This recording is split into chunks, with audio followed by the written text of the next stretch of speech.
Глава Ингушетии также встретился с вице-президентом компании «Роснефть» по развитию розничного бизнеса и внутреннего рынка Аврил Конрой. В ходе беседы обсуждались вопросы двустороннего сотрудничества. Конрой поблагодарила за прием и поделилась впечатлениями от посещения предприятий в Ингушетии. Цитата.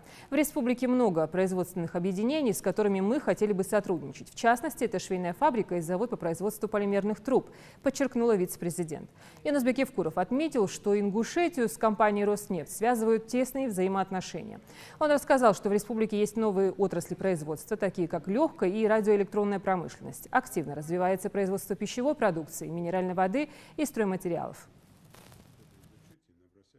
Тогда все расчеты делайте, смотрите, людей собирайте. Ну, там понятно, что на севера поставлять это, как Аврил говорит, там логистика, там транспортные расходы, они там больше сидят. Яблоки это традиционно, они там будут поступать там. А остальное все, конечно, есть в радиусе.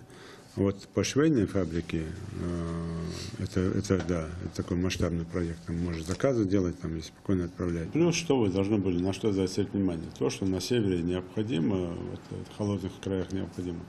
Это консервированные товары, консервация.